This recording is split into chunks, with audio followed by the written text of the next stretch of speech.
Здравствуйте, я нахожусь в центре города, возле здания Джохоху Кенеша. В будущем 2020 году нынешний состав парламентариев завершит свою работу. Будут объявлены выборы, где народ сможет избрать новых депутатов.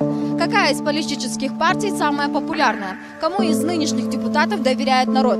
Пойдут ли люди на выборы? Для того, чтобы получить ответы на эти вопросы, а также узнать мнение людей сейчас и насколько оно изменится ближе к выборам, наша съемочная команда отправляется в путешествие по всем регионам республики.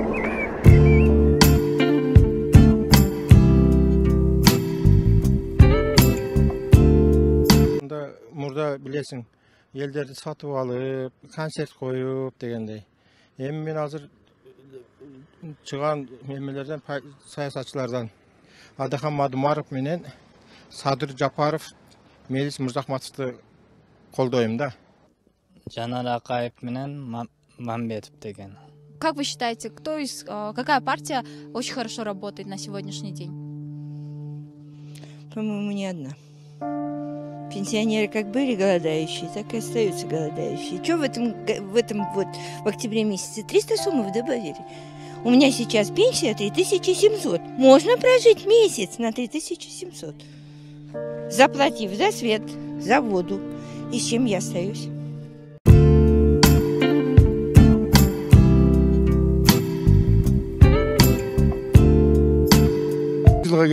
Bir partiya bölünüp alıyor, partiya olup şaylo özü kalagan akça menen депутатка коюп эле бул бийлик ишенбей калдык да. Эки премьер министр камалса, эки мэр город камалса, бул ким ишенет? Биз ишенебиз. Кээ бир партияда байлар бар өзүнүн коргоосу үчүн дүйнөсүнү. Анан жакшы партиялар бар. Мен ишенемин бүтүн Кыргызстан. Adakan Madumarov. Атажурт жакшы партия. Бирок таши өзү алгенде болсо дагы, бирок Атажурт жакшы партия да. Biz de Атажурттун şu Taşiyip'ten en kolduğun partiyası, en bir sol partiya olgun. Жақсы партия olgun. Durdu. Adakan Madumarov. Men Жанар Акаевдин партиясын колдогум келет. Атамекен. Мен бүтүн Кыргызстанга бермекмин. Бир болуш керек. Мен азыркы партиялардын ичинен Атамекен партиясын колдойм ошого. Мен СПК партиясын көргүм келет. Мага азырынча Атамекен. Анан өнүгүү прогресс. Атамекенде. Бир бол. Негизинен СДПК партиясы жакшы эле натыйжаларды, жакшы эле жыйынтыктарды чыгар деген ой. Мурунтан эле эскиден СТПКны неме кылып элем өзү. Шайлат жүчүлөг ошолор. Мен баарын эле көргүм келбейт. Баары эле ошол бизнестер барып алганда, ал жерде мындай таза адамдар жок, баары эле ошол. Атамбаев айтып кеткенде чимкириктер. Бизсе мынаны кылып берем деп алдай берет. Билбейм, биз партияларга да ишеничибиз бошоп калды. Мында Нурун шайладыңыз беле бир? Кайсы партия? Акчага шайладыңыз аны. СТБК дейт, биздики СТБК ошо.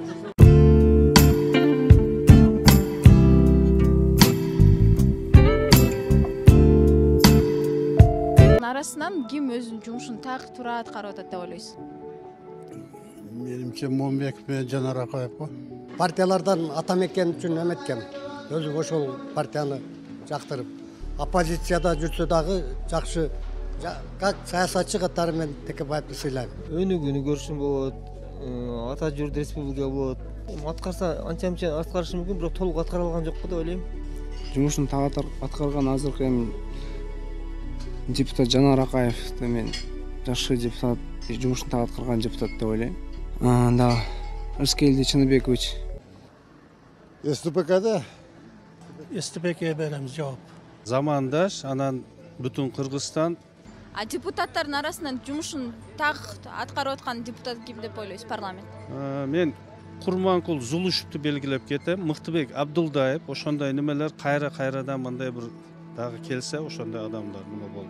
Атамекенди? Атамекен. Эмнеге СТКБК деген, СТКПК. Блиц-опрос мы начали с южных областей Кыргызстана, опросили жителей Баткенской, Ошской и Джалабадской областей. По итогам нашего опроса на юге Кыргызстана выяснилось, что большинство людей не поддерживают политические партии, но тем не менее из более десятка опрошенных людей мы составили рейтинг партий и политиков. В Баткенской области доверием народа пользуются такие политики, как Адахан Мадумаров. Его имя назвали 5 человек. Затем Джанар Акаев. Его имя назвали 2 человека. За ними идут такие политики, как Садыр Джапаров, Мелис Мырзакматов, Рыскелди Мамбеков и Мурадыл Мадеминов. Их имена назвали по 1 человеку. Среди политических партий лидерами оказались такие партии, как Атажурт и Бүтүн Кыргызстан. За них свое предпочтение отдали по 2 человека. За ними идут такие партии, как Бирбол и Мекен Ынтымагы. По итогам опроса в Волжской области абсолютное большинство жителей отдали свое предпочтение политическим партиям Бирбол и Атажурт. За ними идут такие партии, как Атамекен, Өнүгүү Прогресс, СДПК, Бүтүн Кыргызстан, Республика и Арнамыс. В Волжской области большинство людей отметили таких политиков, как Адахан Мадумаров, Садыр Джапаров, Өмүрбек Текебаев, Камчыбек Ташиев, Джанар Акаев, Рыскелди Мамбеков и Алтынбек Сулайманов. В Джалабадской области из более десятка опрошенных людей больше всего люди доверяют таким партиям, как Атамекен, Өнүгүү Прогресс, Атажурт, СДПК, Бирбол, Республика, Замандаш и Бүтүн Кыргызстан. Наиболее популярными политиками в Джалабадской области оказались Джанар Акаев, Рыскелди Мамбеков, Өмүрбек Текебаев и Сайдулла Нышан.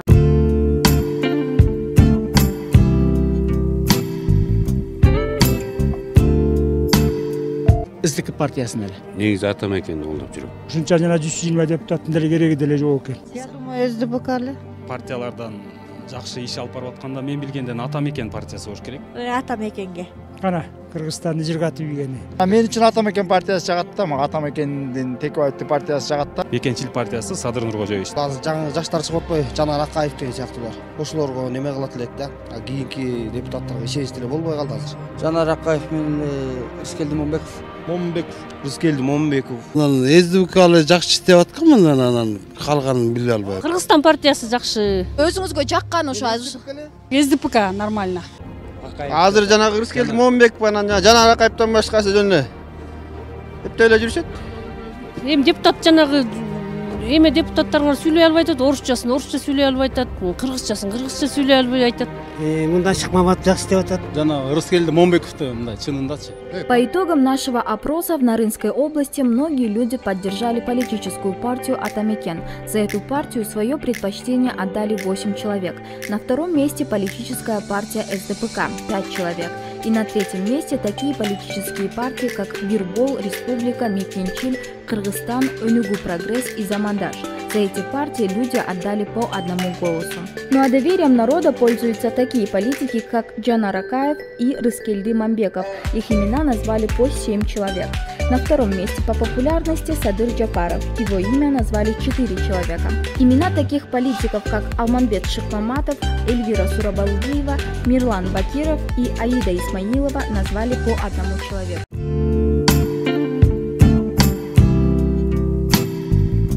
Атажурт. Сиз жаңы жогорку кеңеште кайсы саясий партияларды көргүңүз келет? Республика партиясын колдойбуз. Республика Атажурт. Көп нерсени обещать этип, көп нерсени кылып кетти, телефондорун өчүрүп кетишкен да, аны алдап кетишкен. Азыр эл уже акылдуу уже эл. 1000 сомго 1,5 сомго алданбайт уже эл. Бар убада кылып алып, эч кимди кылбайт таныч. Эми ногуда жаңы жүздөр келбесе, билбейм, айта албайм. Республика Өнүгүү Прогресс таласка келбей эле койсун деп айтам да. Сиз үчүн азыр парламентте өзүнүн жумушун так аткарып аткан депутат ким деп ойлойсуз? Момбеков, Рыскелди Момбеков да. Рыскелди Момбеков. Садыр Жапаровго гана ишенебиз. Башкасын баары эс алсын болду. Булардын бүттүгү лапшагондар. Момбеков, Рыскелди Момбеков да. Бир эле Сагынбек Момбеков реалий сүйлөп атат да, бетке бетке айтып ошол оят карап атат элдин баарын. Калган жанагы калган койлор уктап атат. Айланайын депутаттар, алдаганыңарды токтоткула, мен дегениңерди токтоткула, артисттер. Саламатсызбы эжеке, кандайсыз? Биз Бишкектен келдик, суроо жооп жүргүзүп атканбыз. Сиз өзүңүз жаңы жогорку кеңеште кайсы саясий партияларды көргүңүз келет? СДПК. Саясат туура эмес жакка алып баратыр биздин элдичи. Республика Атажурт, Бабановду көргүм келет. Мен эми СДПКда жанагы өзүнүн айылдан чыккан Момбековдун эмесин эле жакшы көрөм, жакшы ишенем ошого. Анан Бабанов Республика эмеси партиясына. СДПК жакшы иштеп берсе болот эле, ошо партияны колдойм да. Сиз өзүңүз азыркы учурда парламентте өзүнүн жумушун так мыкты аткарып аткан депутат ким деп ойлойсуз? Жанар Акаевди көрүп атам. Рыскелди Чынекешти. Тастанбеков азырынча ошол мыкты. Рыскелди Момбеков. Карамат Орозова. Мыкты иштеп аткан эле ушу Момбеков го. Анан кийин Бабанов келсе, Бабанов иштей турган эме. Рыскелди Момбеков. Жанар Акаевтан үмүтүм чоң эле, ага мен уже азыр эме болбой калдым. Анан Кенжебек байкебиз Бокоев. Мен Бабанов шерент болчумун. Депутат, бул депутат десем, депутаттар тарымга баары эле колдон келишинче аткарышып атыр. Өсүнөр жердеш Рыскелди Момбеков. Во время нашего опроса жители Таласской области называли эти политические партии по отдельности. Большинство жителей поддержали политическую партию «Республика». Некоторые жители готовы проголосовать за партию «Атаджурт». По итогам нашего опроса в Таласской области свое предпочтение политической партии «Республика» отдали 12 человек, «Атаджурт» 5. За политические партии «Атамекен» и СТПК по 4 голоса. Также политической партии «Кыргызстан» свое предпочтение отдал 1 человек. Доверием народа в Таласской области пользуется депутат Жогорку Кенеша Рыскелди Момбеков. Второе место по популярности занимает бывший политик Өмүрбек Бабанов. И на третьем месте такие политики, как Садыр Жапаров, Жанар Акаев, Дастан Бекешев и Карамат Орозова.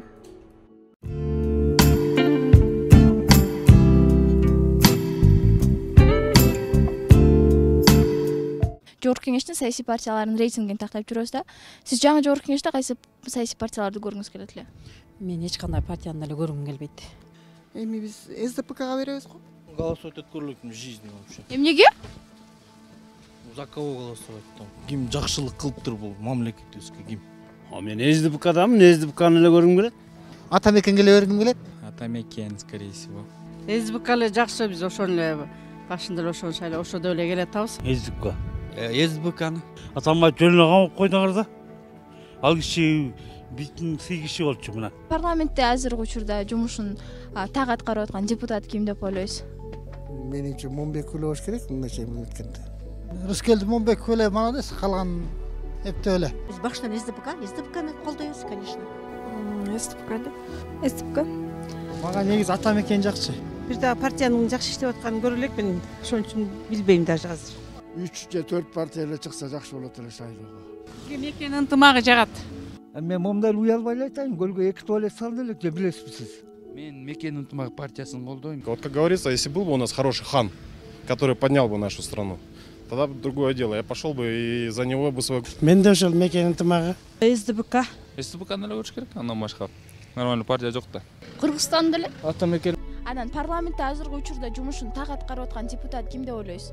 Момбековду мен чыне баалаймын, ал журналист катары, силердин кесипкөй катары, кесиптеш катары өзүнүн кээ бир учурда так туура сөздөрүн айтып жүрөт. Жанар Акаев кичине иштемиш болуп атат. Сүйлөп да Шык Маматов, Каныбек Иманалиев ошол. Момбеков. Темирбек Асанбеков. Жанар Акаев. Момунбеков. Депутаттардын баары эле өз ишин иштеп атат деп ойлойм мен. Момбековду эле билем, жакшы сүйлөйт. По итогам нашего опроса в Иссык-Кульской области многие жители отдали свое предпочтение политической партии СТПК. 14 человек указали на эту партию. На втором месте Атамекен – 8 голосов. Третью строчку в рейтинге заняли политические движения Мекен ынтымагы и Республика по 6 голосов. Названия таких партий, как Атаджурт и Бюрбол, озвучили по 3 человека.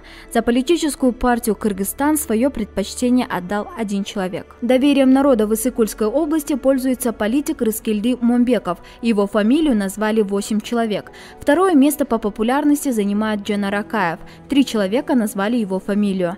Третью позицию в рейтинге занял нардеп Садыр Жапаров, 2 голоса. Фамилии таких политиков, как Темирбек Асанбеков, Алманбет Шыкмаматов и Каныбек Иманалиев назвали по 1 человеку.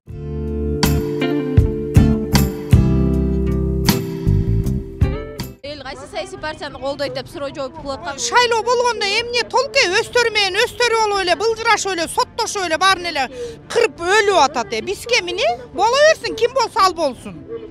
Эмнеге сиз өзүңүз кайсы саясий партияны көргүңүз келет? Эчтекесин шайлабай, мага кереги да жок. Ушул жакшы, бирөө бирдеке деп сүйлөсө эле шаррак этип эле апарып камап атат. Элдин баары вообще балдар да, кичикей балдар да күлүп атат уже. Сиз жаңы Жогорку Кеңеште кайсы саясий партияларды көргүңүз келет? Колдойм мен. Жаштарды колдойм, азыркы чыгып келет. башка жаңы партиялардан. Я знаю, что нет одной партии толку не будет. Атамекенди колдомокмун. Атамекен. Негизи башынан эле тиги СДПКны эле жакшы көрөм, ошол жака эле. Молодые люди, не надо нам стариков. У них старое мышление, нужно выбирать молодежь. Только молодежь. Вот так вот. Депутаттардын арасынан жумушун так туура аткарып аткан кайсы депутатты белгилеп кетет элеңиз? Мен билгенден Садыр Жапаров, Рысбек Момбеков. Жанар Акаев, жанагы Момбеков сыяктанган эле. Башкаларын деле мен билбейм, аны эчтеке деп айта албайм. Үпү Кочкоров. Жанар Акаев бар. Жана Сурабалдиева деген кыз, аябай талкой кыз. Аида Касымалиева деген кыз бар. Рысбек Момбеков деле туура аткарып, мен ошону жакшы баалап келем да. Жанагы Момбеков, анан Жанар Акаев, ошолор жакшы го дейм. Жанар Акаев. Жанар Акаев. Жанар Акаев жакшы сүйлөйт. Мамбеков жакшы сүйлөйт. Сүйлөгөндөр 5-6 бар. 5-6 бар. Реально сүйлөгөндөр. Калгандарын билбейм, даже айта албайм. Ой, я во многих разочаровался, да? Ну, я бы отметила только Карамушкину, но она сейчас вроде бы отстранена. Но считаю, что железная леди достойна уважения. Республикада жүрт. Сиз өз добушуңуз? Жаштар келбейинче болбойт болчу. Чын эле СДПКны колдойбуз. Менин оюм эле ушу жаштардан чыкса ошолорго беребиз деп ойлойм. СДПКны колдойбуз. Ошону менен колдоп жүргөн малларыбыз. Надо эле ошону колдойбуз. Как нам известно, политическое движение «Республика Ататюрк» произошла в результате слияния двух политических партий – «Республики» и «Ататюрк». Во время нашего опроса одни жители называли эти партии по отдельности, другие вместе. Для более точного выявления рейтинга мы посчитали голоса респондентов по отдельности. Согласно проведенному опросу, 13 из опрошенных людей отдали свое предпочтение политической партии СДПК. 10 респондентов озвучили партию «Республика». Третью позицию в рейтинге заняла политическая партия «Атамекен» – 9 голосов. Ататюрк – 6 голосов. За политическое движение «Республика Ататюрк» свое предпочтение отдали 5 человек. Название партии «Бүтүн Кыргызстан» озвучили 3 человека. Партию «Кыргызстан» поддержали 2 человека. Также из всех опрошенных по одному голосу набрали такие политические партии, как «Өнүгүү Прогресс», «Замандаш», «Бирбол» и начинающая партия «Нур».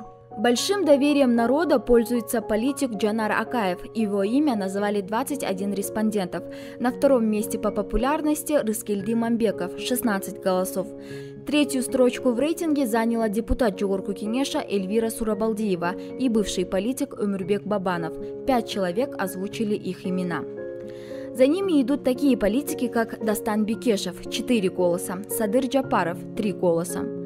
Фамилии таких политиков, как Адахан Мадумаров, Улукбек Кочкоров, Аида Касымалиева, Ирина Карамушкина, Данияр Тербишалиев, Айсулу Турузбекова назвали по одному человеку. Скоро парламентские выборы 2020 года. Информационное агентство NewsKG провело опрос по всему Кыргызстану, узнавая, насколько народ поддерживает политические партии, какому политику доверяет и как оценивает работу нынешних депутатов. В течение 2 недель мы объехали 7 областей, узнали мнение жителей всех регионов. Участие в нашем опросе приняли более 1000 человек. В рамках проекта «Коомдук Пикир» после каждого выпуска мы подводили итоги определенного региона. В завершении первой части проекта мы суммируем результаты всех областей и выявим лидирующую партию, а также политиков. По результатам опроса в 7 областях большинство жителей отдали свое предпочтение политической партии СДПК. 46 человек озвучили название этой партии. На втором месте политическая партия Атамекен – 40 голосов. На третьей строчке в рейтинге оказалась партия «Республика» – 31 голосов. За ними идут такие партии, как Ататюрк – 29 голосов, Бирбол – 19 голосов, Өнүгүү Прогресс – 11 голосов, Бүтүн Кыргызстан – 9 голосов. Политическое движение «Кыргызстан» набрало 8 голосов. И название партии «Арнамыс» озвучили 2 человека. Большим доверием народа пользуется депутат Жогорку Кеңеша Рыскелди Мамбеков. Его фамилию назвали 47 человек. На втором месте по популярности Жанар Акаев – 39 голосов. На третьем месте Садыр Жапаров – 16 голосов. 11 голосов набрал бывший политик Өмүрбек Бабанов. Далее Адахан Мадумаров – 9 голосов. Фамилию депутата Эльвиры Сурабалдиевой назвали 6 человек. Дастана Бекешева – 5 человек. Депутату Алмамбету Шыкмаматову свое предпочтение отдали 2 человека.